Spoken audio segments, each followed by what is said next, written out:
It's the Weekly Wrap with your host, broadcasting legend Bruce Wolf, and his trusty sidekick, comedian Tim Slagle. And now, without further ado, Bruce Wolf.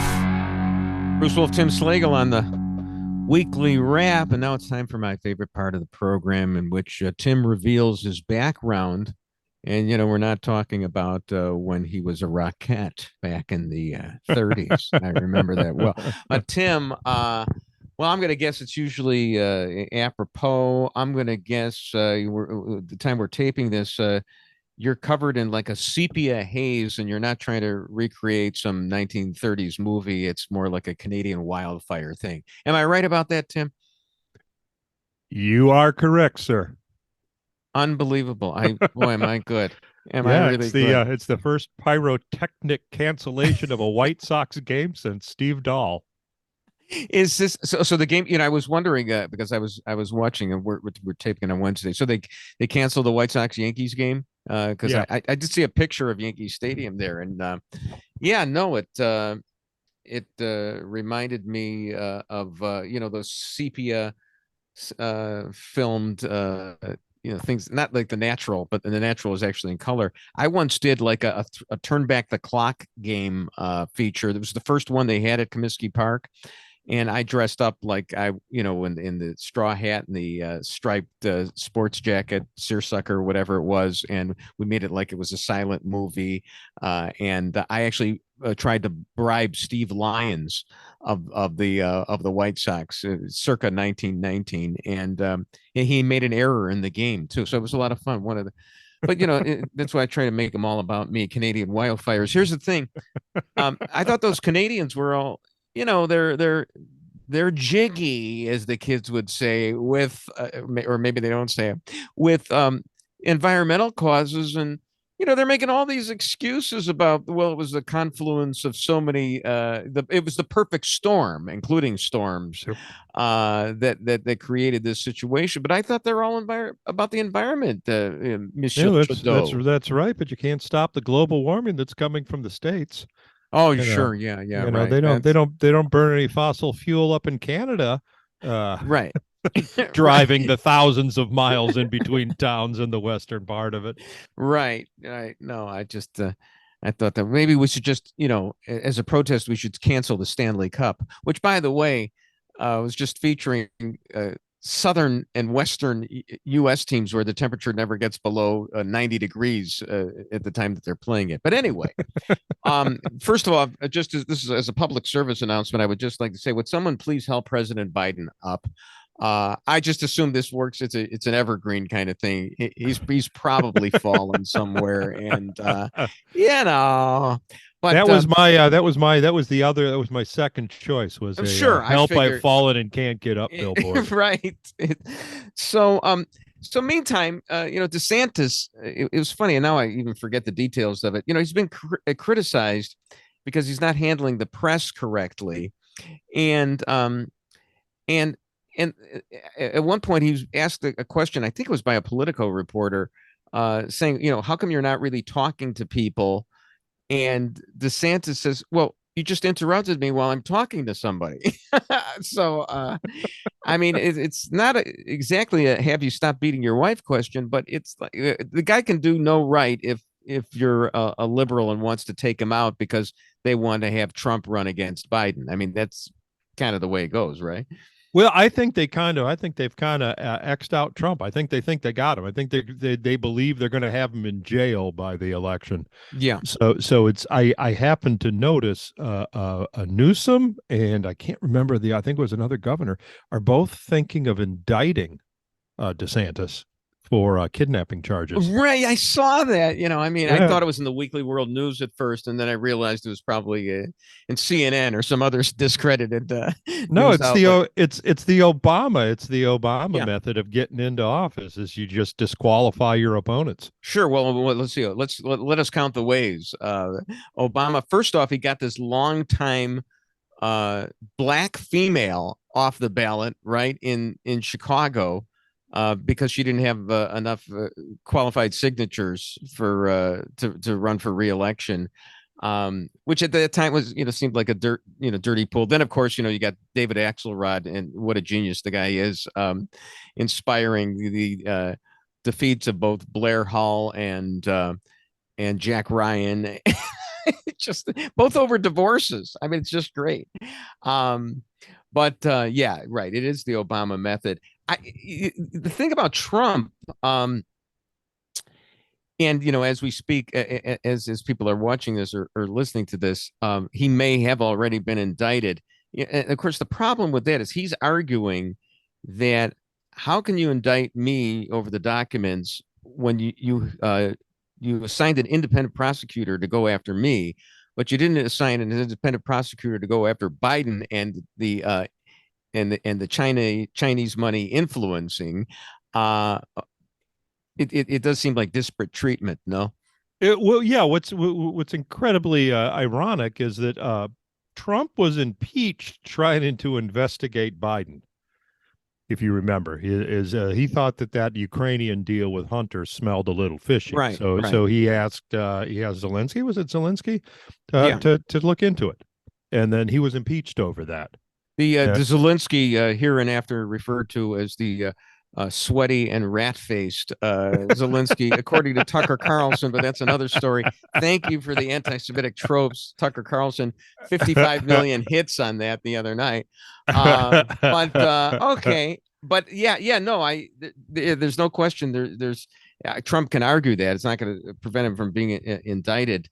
I mean, of course, it doesn't really matter. Now he's indicted. I just saw this, is that actually he signed a letter declassifying all the Crossfire hurricane files the day before he left office. Okay. And it's my understanding, where's my tinfoil? That's what the Department of Justice was going after. They wanted to. They want the Crossfire hurricane documents. Aren't there other documents as well? I mean, I get confused. I'm not keeping my Rolodex, in my files. Well, they're not going to say we wanted the Crossfire hurricane documents. They searched his house. They took out several boxes. No, but what I'm saying is, when it comes to court, they're going to go, what Crossfire hurricane documents? There were no Crossfire hurricane documents.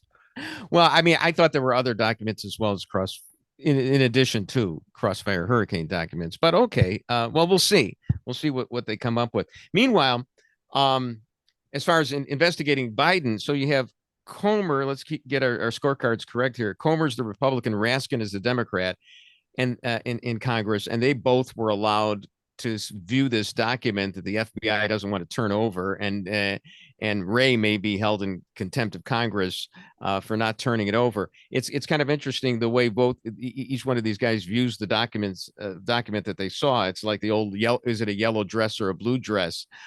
Comer said that there looks like there's something it could be there that would lead to a further investigation of Biden and the influence that China had over his family. Raskin says there's absolutely nothing there. No surprises there, I guess. Yeah. That's all he said. Nothing there. He didn't explain away anything that Raskin just said. It's just a document. It's just some doodles of naked women. That I mean, how could there be nothing there? It's a document. What's in the document, Jamie? I don't know. But it's not a surprise that they both looked at it that way. And usually you try to get rid of the problem just by turning to something else. So referring back to Joe Biden, the fall of Biden, I think. The fall of Biden. It's just funny, just how the apologists line up for him. Joe Walsh, not the rock star, but the former congressman. By the way, now I have told you the story about how I did substitute for Joe Walsh, the congressman, when he was a host on WIND, and I opened for Joe Walsh of the Eagles at the Rosemont Horizon with Steve Dahl and Teenage Radiation. So you're one of the few people that can verify that they are not the same person. I think they are. It seems to me I don't want to talk about it. So let's just walk away from that one. But here's the thing. So here's Joe Walsh saying, because some Trump supporter was trying to defend Biden. Joe Walsh tweeted, Okay, let's go there. Biden is in way better physical condition than Trump. Not even close. Biden could beat Trump at a foot race. Hell, Biden could run. Trump can't. Biden can ride a bike. Trump can't. Trump couldn't come close to doing Biden's daily workout routine. Blah, blah, blah. Look, they're both sunshine boys. But Trump has more energy. That's for sure. And, you know, it's funny. Jim Garrity at National Review was writing about this phenomenon. I wasn't even aware of it, even though I'm getting to the age where I probably should be. Because it's probably hitting me. There's something called sun rising and sundowning, and that's when are you familiar with those terms? Yeah. My wife's a nurse, so she told me she would have sundowning patients all the time. And what sundowning is, what the older people just kind of lose it, you know, at sunrise or sundown, and then they have a couple of good hours, which is when Biden is presented to the public very carefully, and it's not fooling anybody. But, you know, remember Hillary Clinton wanted to, one of her big selling points was she was going to be able to take the phone call at 3:00 in the morning. I don't think Biden may be able to take it at 3:00 in the afternoon, but that's about it. Well, the interesting thing, Joe, is that Biden fell off a bike and he tripped when he was trying to run. Yeah. Which Dan Bongino says those sandbags are all over the stage. The Secret Service puts them there so stuff doesn't fall. But they are never in the president's path. But his speculation is that he was going the wrong way. That's why he tripped over. The sandbag wouldn't have been there if he was going. So he was actually sandbagged. by himself. By himself. Yeah. Meanwhile, of course, Ron Howard, Opie, he also tweeted that he trips on the movie sets all the time and everything like that. And nice try, Opie. I loved all the seasons of Arrested Development, even the ones the critics didn't like. But this is willful blindness about Biden. There's a tweet if you're watching. He trips over these things all the time. I mean, the totality of circumstances doesn't bode well for Biden. If it was just this, it'd be okay. But it's everything. And the next thing is right around the corner, and will be right around the corner. Bruce Wolf, Tim Slagle on the Weekly Wrap.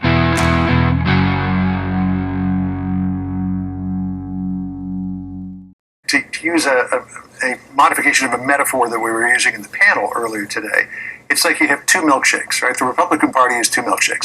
And this one, representing almost half the party, because that's what the polling shows, has got one straw in it, and that's Donald Trump's straw, right? And the other milkshake, which represents the non-Donald Trump part of the Republican Party, has how many straws in it now? And now we're going to have Chris Christie's straw in there. And judging by Chris Christie's physical stature, he could drink a lot of that milkshake if he wanted to. Bruce Wolf, Tim Slagle on the Weekly Wrap. And John Roberts of Fox actually had to apologize for this. I think he should apologize for not throwing in some French fries as well for Chris Christie. I mean, it gets a little boring droning on about the milkshake. But we were talking. French fries and milkshake and a hamburger. I have not had that in so long. Oh, it's so good. I know it is. I switched to Diet Coke because somehow I think that's going to be healthealthier for me. Yeah, right. I'm totally with you. I'm the same. It's like, okay, I'm eating the hamburger and the fries. But I remember when I was a kid, it was. If I have the Diet Coke, it's not so bad. Exactly. Yeah, but there's something just really delicious in my childhood memory about the fries, the Coke, and the shake. I got to tell you, there'll be something delicious in your adult memory as well. If you eat the milkshake. When I was adult and chose for myself, of course, I went to the health beverage. Right. So, yeah. Oh, gee, why do we have to apologize? I mean, they're politicians. They're there for us to lampoon. And this is Fox News, John Roberts. I didn't know there was a you thought it was the Supreme Court justice? When I first saw the headline, it's like, wow. Yeah, nice going. Supreme Court justice has to apologize for something? Yeah, no, instead of asking for precedent or something, he just pulled a Biden and said, "Okay, fat, give me your answers here." But anyway, we were talking off the air. Does this have some reference to some movie? Is this an allusion to some movie that he's talking about the milkshakes? Yeah, Chris was saying that it was No Country for Old Men, and I don't think that's right. I think what movie do you think it is? I can't remember the name. It's something. There will be blood. Oh, There Will Be Blood. Okay. See, my only offering on this was going to be the only good joke I remember about anything related to a milkshake was, I heard this when I was a kid, was the kids conjures up the genie from the lamp, or Aladdin does, and says, "Oh, make me a milkshake," and the genie goes, "Poof, you're a milkshake." Make me a malted, poof, you're a malted. Excuse me, I screwed up the joke. It was a malted, not a milkshake, but it was related. Other than that, what's the difference between a malted and a milkshake? I thought they were the same. Oh no, there's that malt powder is in it. Oh sure, that's probably why you gave up on that wonderful beverage. Well, it was the McDonald's shakes, and they couldn't even call it milkshakes because I don't think there's milk in it. Right. But I just call them shakes. What you really wanted was a malted with it. That's probably the thing that would have put you over the top. All right. So there's this billionaire in Chicago, and his name is James Crown, part of the Crown family. There's the Pritzkers and the Crowns, and then there's the other sweaty rat-faced people, according to Tucker Carlson. But according to Fox 32 News, one local billionaire has made it his goal to make Chicago the safest big city in America. That includes reducing the annual number of murders in Chicago to fewer than 400 in the next 5 years. And actually that's kind of like a modest goal. Seemed like it was worthy. Local billionaire, it's private enterprise helping out. And I actually read the story, and it's about Jim Crown. And it dawned on me, I actually know Jim Crown, because Jim Crown and I were, among others, in a Northwestern University summer program. It's called the Cherub Program. And this is in 1970. Okay. And the Cherub Program? It was the Cherub Program. So you and him both dressed up in diapers and got bows and arrows? Close to that. For some odd reason, I remember that on one night during that summer, 53 years ago, one group of Cherub guys was having a fight with another group. And Jim exhorted us with, "Let's steal their Kleenex," which was Bill Murray. It just doesn't matter worthy almost a decade before Murray said it in Meatballs. I mean, let's steal their Kleenex. Wow. I thought it was really funny back then. Meantime, the plot thickens here almost as much as a malted. I tweeted that to my former partner on the radio, Dan Proft. A few minutes later, Dan reacted to the Crown program. He didn't direct his tweet to me, but it seems like I don't care if he got the idea from me or not. But anyway, he wrote, "Billionaires James Crown, fresh off his resounding success with fellow Stand for Children dilettantes on reforming Chicago public schools with the North Shore's K-12 best practices, is now set to end violence with the aid of his pasty pocket watch fob pals at the Civic Committee." Now, that's pretty good. Pasty pocket watch pals. Yeah, boy, that's it could have been worse. He could have called him a popinjay, one of Dan's favorite insults. But the thing is that maybe this is just liberal do-goodism. I just hope, Jim, having read Dan's tweet, has some of that leftover stolen Kleenex to cry in, rather than using for getting himself off on his do-goodism. I don't know. Maybe, sometimes these things can, at the margins do something. You spend $1 billion and, somebody. Where does the Crown money come from? Because I know Pritzker money comes from the. I forgot. Hotellery, huh? Well, not the Pritzker's from Hyatt Hotels, right? I mean, right? Well, formerly High-End Hotels. Yeah. I forgot where Crown's money came from. It's been there. So does he want to limit to what's the limit? He says 400 homicides over the next 5 years. Is that 400 whatever they're going to do, but I mean, 400 is that 400 a year? Well, whatever. What's the difference? What's the difference? Now we're getting the Crown family stats. They're worth $10 billion, but I don't know what the actual program is, but apparently it's being poo-pooed before it gets even started, and probably won't work. I mean, what does work? I mean, we've spent how many trillions on on the war on poverty since President Johnson instituted it. I'm sure that some people have benefited from it. I mean, and not just didn't somebody like have a program like this before where they promised kids if they could graduate high school without murdering anyone, they'd get $100 or something like that? Well, there've been all kinds of programs. I mean, and you don't have to be a liberal do-gooder. Jack Kemp Good old number 15 in the Buffalo Bills, vice presidential candidate, a conservative, the Kemp Roth tax cuts. Jack Kemp, we're going to have enterprise zones. There's always something. There's always something. Some of this stuff. Well, I think probably enterprise lifted people out of poverty. I just don't know that I think enterprise in the aggregate zones, it's worth anything. What? I think enterprise zones could work, but they would have to be essentially it would be you would mark an area inside a city and say, okay, we're not going to have any more regulations or taxes in this area. And I guarantee that area would just filled up with restaurants and hair but salons. there'd be another gentrified area. What about helping the impoverished? Well, yeah, if you mark out an impoverished area and let but there's entrepreneurs all over the but the impoverished won't the impoverished leave those areas and those areas will be taken over by their businesses will become legitimate. It's like we could have Cracktown. Sure. No, I get it. No, I think and I think of an enterprise zone. I mean, was that what it was called on the TV show The Wire when the chief of police called it Amsterdam? Right. He just legalized it in a certain area. That was very good. All right. Well, Chicago isn't all that bad. How do I know that? Because my dear friend Jim Pethokoukis, former Jeopardy champ, Chicagoan, and of the American Enterprise Institute, tweeted about his daughters having a wonderful time in Chicago. They live there. I don't know if we have that tweet, if we could put it up there, but he basically said, just how nice Chicago is in the summer.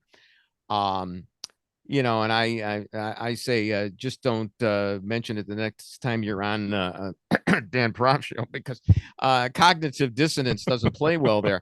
And I know cognitive dissonance was a garage band that Jim Pethokoukis was in. He also apparently, there it is, had a great weekend in Chicago with daughter 24 and daughter 23. I think Jimmy has like 7 kids in their Pethokoukis pad. Just a great city in the summertime still. So he's also come out in favor of these new Apple Vision goggles. Have you seen those? The virtual reality stuff that's going to come out. Yeah. For another $900, you can get the snorkel. Right. I just wanted to say to Jimmy, what does he need those Apple Vision goggles for when he sees Chicago through rose-colored glasses, baby? But anyway, that's called augmented reality. Yeah. What are those goggles? I mean, we've already seen these things, right? No. These are the Apple goggles are unique because they go in and out. So like when you're in a virtual area, which I'm sure a lot of computer geeks are going to be spending a lot of time in that virtual area. Yeah, right. The eyes, all you see is lights. So the person, you can see, Chris is showing us right now. The apps just show up in front of you. It's augmented reality. So it's like Pokemon Go that's always there. So that's frightening to me. You can't. I mean, can't you just put the glasses down for a second, or the computer away for a second and enjoy the sunshine? Really? You ever see kids?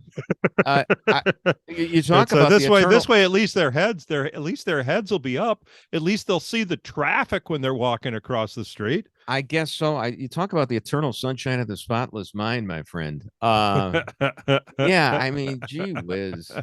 So, we're running out of time in this segment here, and I do want to get to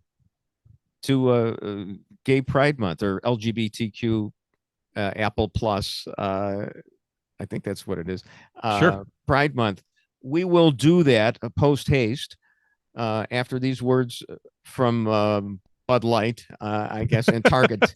Bruce Wolf and Tim Slagle on the Weekly Wrap.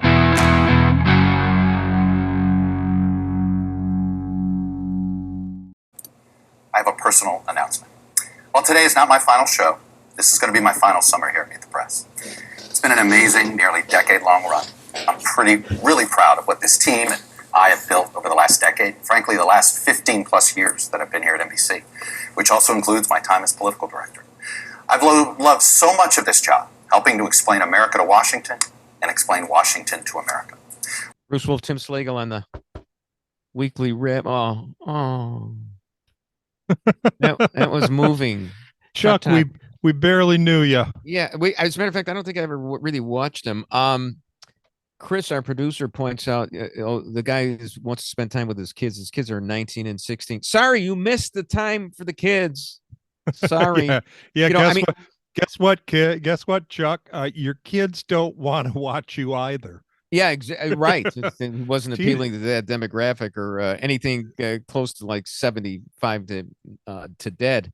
Of course, you could always start another family. I mean, Al Pacino's doing it, so go right ahead, get it right this time. So it's pretty obvious that NBC gave him the boot, right? I mean, that's what I was going to ask you. I mean, do you think because they always make it look voluntary, but it looks like, and of course he replaced David Gregory, if you remember. Now, I used to Dan Proft again mentioned Dan Proft. We used in WLS we would interview David Gregory every week. We inherited him from Don and Roma, and so he would come on, and we would talk to him in a phone conversation. One time, I just said, I just left him with this joke. Oh, I said, how's the view of the ice skating in Rockefeller Plaza? And he snarled back at me, I'm in Washington. And so, like these fungible turkeys on the Sunday Talkies matter. I'm sorry, David Gregory. Boy, did I look bad on that one. That I didn't know that he was actually doing. Of course, he was in Washington. That's where everything happens. Are you sure he was in Washington, or is right. that what the green screen was? Of course, the way they do things now. These kids. I was watching ABC World News tonight, and I can't remember what. And it was Jonathan Karl was in front of the White House, and it's like raining, and he's got an umbrella. Yeah. And his microphone goes out. Yeah. And the only mic on him is the one in the studio. So you can actually, all of a sudden, his voice goes out, and you can hear it like he's in a room. Oh, isn't that interesting? And until that point, I always thought, well, of course they're outside the White House. Why? It's interesting. Why would he have an umbrella if he wasn't outside? It's interesting that they would do that, because ABC got nailed many, many years ago. Cokie Roberts was pretending that she was standing in front of the Capitol, and she wasn't. So I mean, I used to do that as a joke on TV. Like, we go down to spring training, and we just shoot some video, about 2 hours of video of like the spring training complex. And as a joke, we'd show me walking down the first base line, but then I would stand in front of the green screen with the video going and pretend that I was reporting from there. But then you'd see me walking in the video as well. Boy, that must have been a mind-blowing thing for all the viewers on Fox TV. So there was a tweet by Tim Russert, not by Tim Russert. That would be interesting if he could do that. And I forgot what. Well, that's how bad Chuck Todd's ratings were. Right. Well, I mean, even in the hereafter, was there, Chris? Is there a Tim Russert tweet that I sent you so many tweets? But if you can't find it, forget about it. I'll just move on. But is it there? But anyway, there was something about. So you remember the setup, but you don't remember. Okay, right. I don't. All right. Here's maybe the setup is Chuck Todd. Because the guy who made that. Well, the guy who actually made Meet the Press was Lawrence Spivak. You would send 10 cents in coin to the Merkel Press and get a transcript of the show. That was, wow. But Tim Russert, he did the job, and he did it well for many, many years on Meet the Press. And what he did was he was like an attorney. He would impeach people all the time with their prior inconsistent statements, and nowadays, that's all anybody ever does on Twitter and social media is nail you for something that you did when you were in high school. But back then, when you didn't have access to all these files, and somebody had to go into a library and microfiche the New York Times, it was considered a coup, the kind of stuff that he got. Well, Tim Russert wrote his autobiography, and he was going from city to city promoting it. And I got to interview him in the hallway at Channel 32. And I pulled a Tim Russert on Tim Russert because I quizzed him on his own autobiography. And I tried to impeach him, ask him, Oh, really? Who was the wide receiver for the Buffalo Bills in 1962, number 44? And he goes, Albert Dubinion. So I wasn't able to. Yeah, I was. Wow. But You thought you had him too. The thing is he was laughing his head off. He loved it. He was having a good time. He used to be on Howard Stern all the time. And he died. He was only 58 years old. I mean, I consider that a kid now. But anyway, it's amazing. It's amazing how that changes. I still remember my parents going through the obituary and go, "Gosh, he was so young." It's like, no, he was 43. Right? What are you talking about? Young? Good Lord! All right, let's turn our attention to LGBTQ, which I believe is a prerequisite of any podcast. Anything that reaches more than 5 people, you have to talk about it and in a favorable light. We only have 12 months. We have 12 months and only 7 deadly sins. So wow. Oh man, good one there, baby. Okay, so there's this Ashley St. Clair. And I don't know who she is, but it was interesting what she had to say. She had a tweet about dysphoria, and it said that study shows that 53% of mothers of boys with gender identity disorder have borderline personality disorder or depression. The moms do. These mothers also had child rearing attitudes and practices that encourage symbiosis and discourage the development of autonomy. You know what my response to that is, Tim?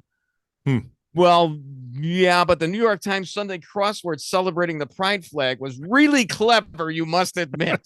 I mean, did you see this New York Times? Oh, it's unbelievable. I mean, first of all, I missed it.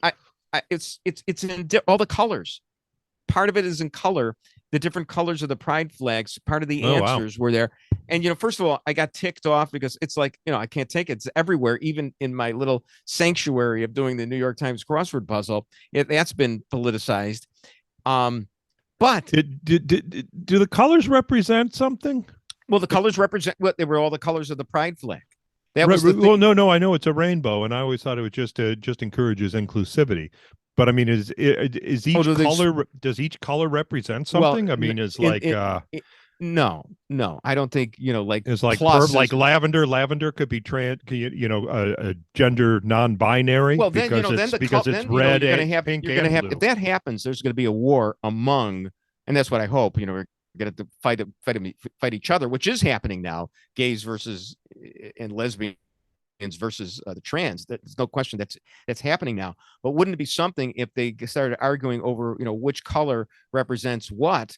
Because let's say the trans got indigo, which is not, let's face it, is not as popular as red is your primary colors.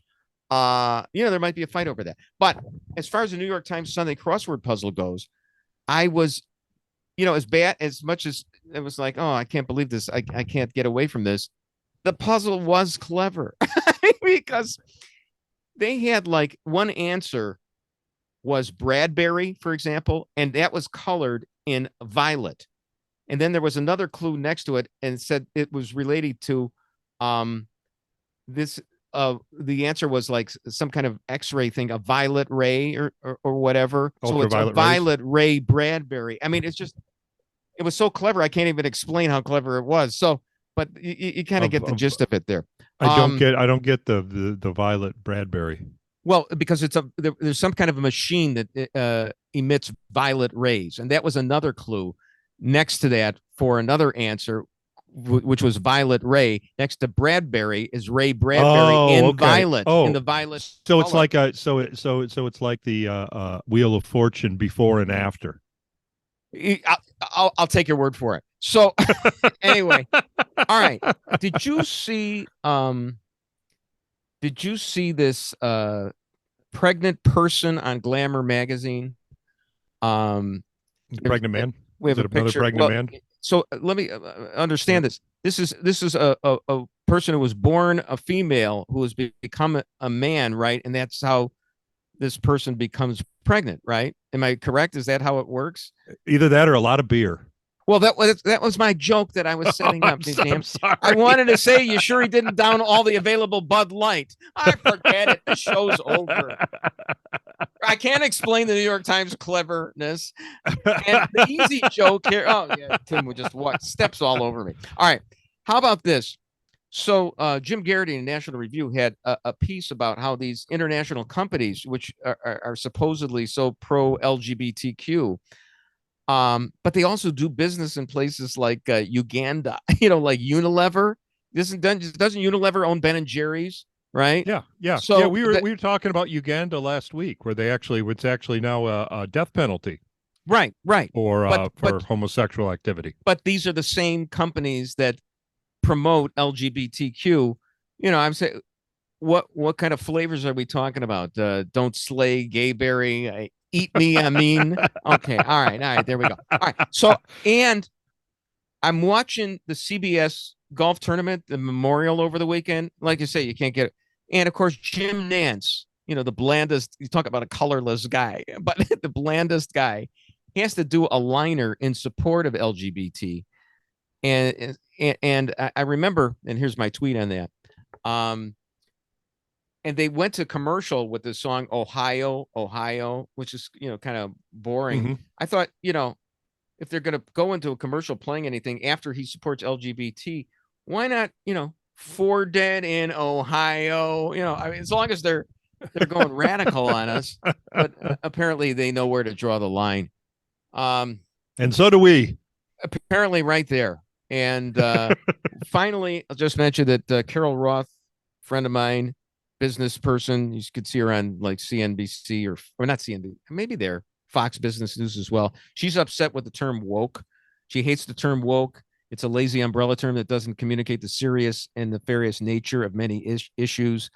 Example, ESG isn't woke. It's the elite using business social credit to direct resources to their own priorities plus advantage. Look, I'm suggesting, how about woke plus? Okay, because plus is been appropriated by the community. Also, I would say woke is the Potter Stewart definition of pornography. I know it when I see it. I've seen it. I've seen it on Bruce Wolf, Tim Slagle on the Weekly.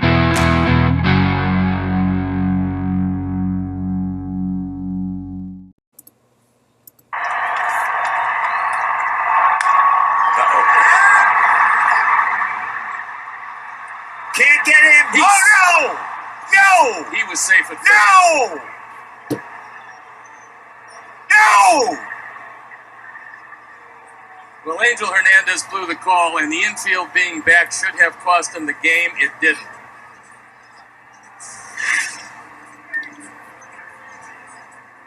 Right there, he's safe. He does not have the ball.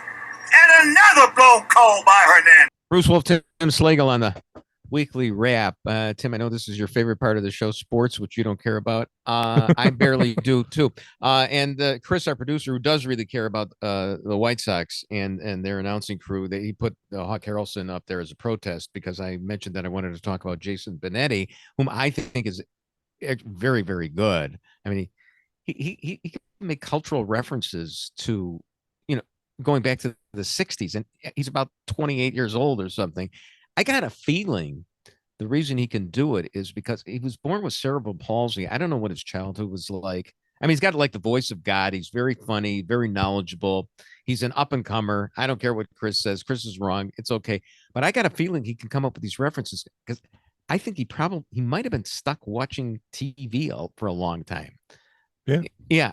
Chris says because he was a nerd sitting in his room watching an old TV. Well, I mean, I know what it's like to watch TV shows from the 60s because I was a child in the 60s watching those shows for the first time. But he's like, 35, 40 years younger than I am. And I was wondering, why he was doing that. But anyway.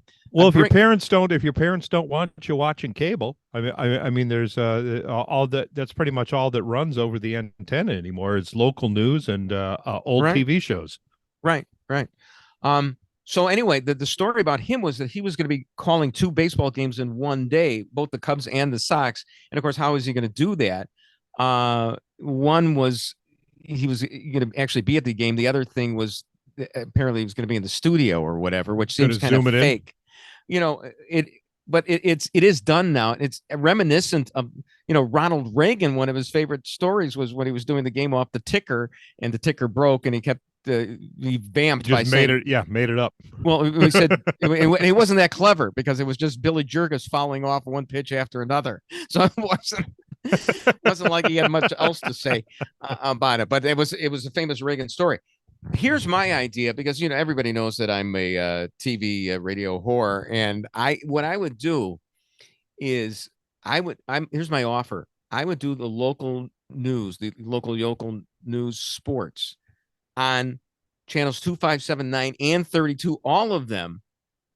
My goal is always to be intra-market syndication. Forget about different cities. I don't care about other cities, but to be syndicated within the market.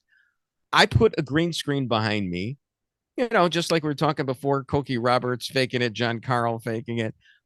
Imagine the savings to all these TV stations if they have one guy. And I changed it. I changed the script. I'd be dull for like Channel 2 because Channel 2 is really dull.